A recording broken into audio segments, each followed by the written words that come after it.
नमस्कार, मैं हूं हाफसा बानो सिद्दीकी और आज हमारे साथ मौजूद हैं बीजेपी के ज़िला अध्यक्ष उमेश राणा।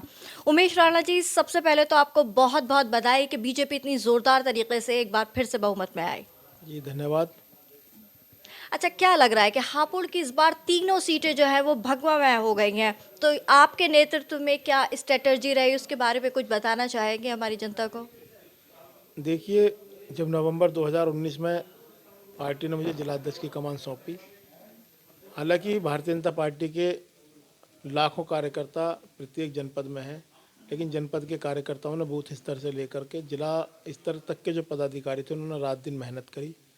इस दो सवा दो साल के अंतर्गत जितने भी अभियान हमारे आए, चाहे कोरोना काल के दौरान सेवा का काम हमारा चला हो, सब ने बढ़ चढ़कर उस समय हिस्सा लिया और रात दिन मेहनत की।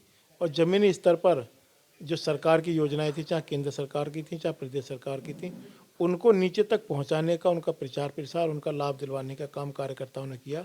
और उसी के कारण जनता भारतीय जनता पार्टी की नीतियों से, उनकी योजनाओं से सहमत होकर के 2022 के विधानसभा चुनाव में पूर्ण बहुमत देने का काम किया।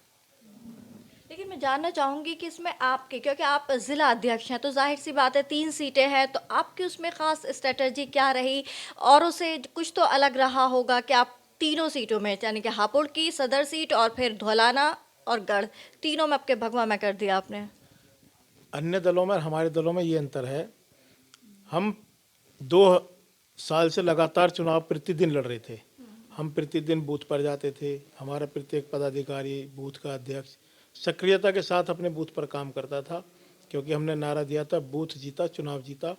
और जितने भी हमारे ज़िले में पदाधिकारी थे, चाहे वो क्षेत्र स्तर के हों, प्रदेश स्तर के हों, जिला स्तर के हों या मंडल स्तर के हों, सभी को कोई ना कोई अभियान में बूथ दिया जाता था, वो उस बूथ पर जाते थे और उस अभियान को अच्छी तरह से संचालित करते थे। जब उस बूथ पर जाकर के वो सक्रियता दिखाते थे तो उसी का नतीजा रहा कि हमारा बूथ लगातार एक्टिव रहा और एक्टिव रहने के कारण ही हम चुनाव जीत पाए। अच्छा, अगर हापुड़ सीट की बात की जाए तो पहले यहाँ पे दो लोगों में फाइट देखी जा रही थी, कि बसपा से मोनू मनीष सिंह उर्फ मोनू भैया और बीजेपी, उसके बाद फिर गजराज सिंह ने एंट्री मार दी आरएलडी से, तो लग रहा था उसके बाद भी कि ये वाली सीट निकाल पाएगी बीजेपी। आप मेरे जितने भी इंटरव्यू देखेंगे पहले, या माननीय मुख्यमंत्री जी का भी फ़ोन एक दिन बीच में आया, तो मैंने हमेशा कहा कि हम तीनों सीट जीतेंगे।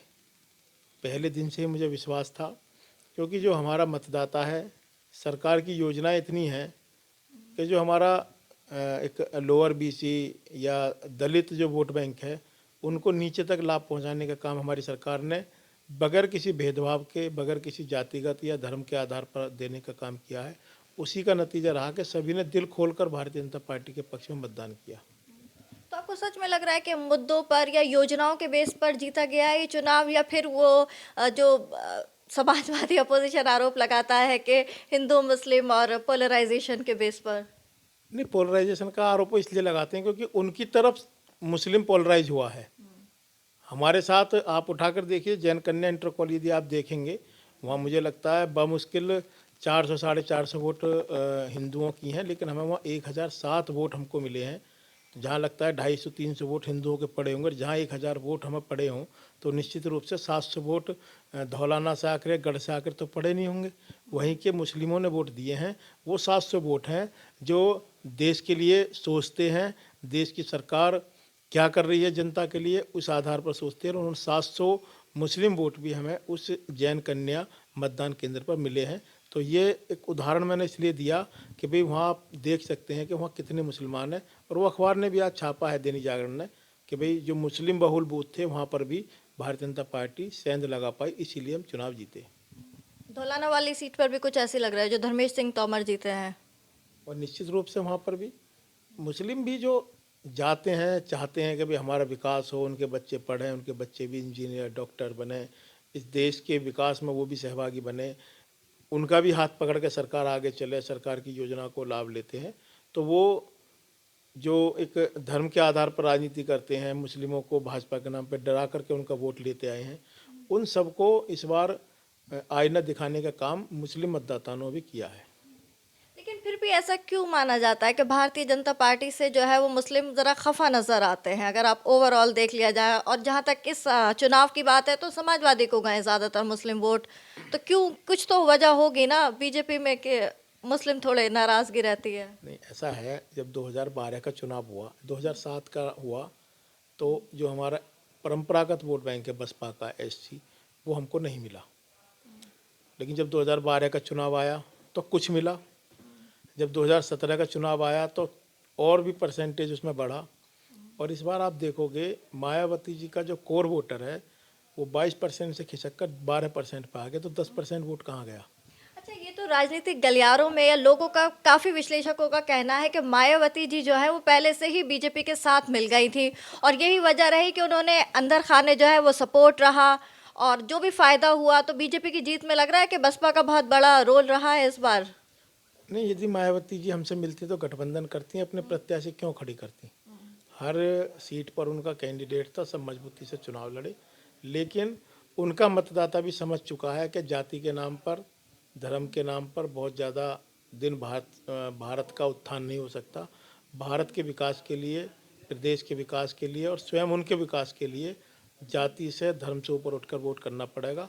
और जो देश के एक गरीब व्यक्ति के विकास के बारे में सोचे, ऐसी सरकार के बारे में बनाने के बारे में हमें सोचना होगा। और वो सरकार निश्चित रूप से भारतीय जनता पार्टी की, चाहे केंद्र की सरकार हो चाहे प्रदेश की सरकार हो, वही सरकारें हैं। अच्छा, आने वाले जो दिन है उसमें एक नगर पालिका चुनाव है, तो उसके बारे में क्या तैयारियां हैं बीजेपी की? इसमें नवंबर दिसंबर में है। भारतीय जनता पार्टी का कार्यकर्ता 24 घंटे चुनाव के लिए तैयार रहता है। तैयारी क्या करनी है, हमारी पूरी तैयारी है। अभी हालांकि एमएलसी स्थानीय निकाय का चुनाव है अप्रैल में, 9 अप्रैल की वोटिंग है, उसकी 15 से 22 तक उसका नामांकन है। पहले ये चुनाव है, उसके बाद निकाय चुनाव की तैयारी रहेंगी। निश्चित रूप से 2017 में भी जब निकाय चुनाव हुए थे तो भारतीय जनता पार्टी के प्रत्याशी बड़ी संख्या में जीत करके आए थे, और इस बार भी ऐसा ही होगा।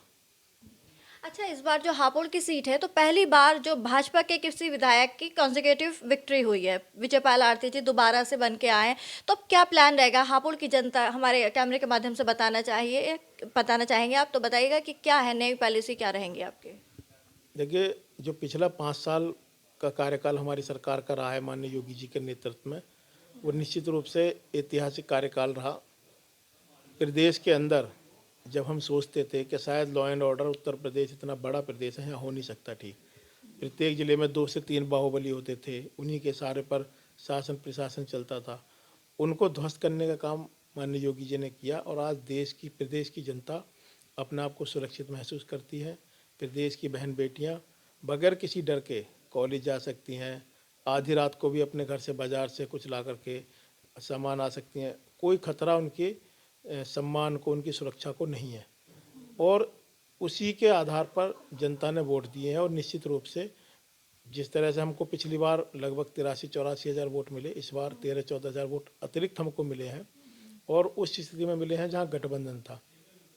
तो निश्चित रूप से पिछले से ज़्यादा विश्वास जनता ने इस बार हम पर जताया है। जो उनका विश्वास है उसको पूरा करने का हमारे माननीय विधायक जी, हमारी सरकार प्रयास करेगी और पूरा भी करेगी। अच्छा।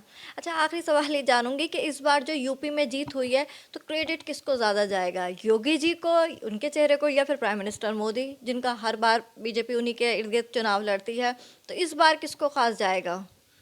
निश्चित रूप से जो हमारा एक देश के प्रधानमंत्री हैं मोदी जी, उनका एक अलौकिक, एक क्या कहते हैं, उनकी भूमिका रही है।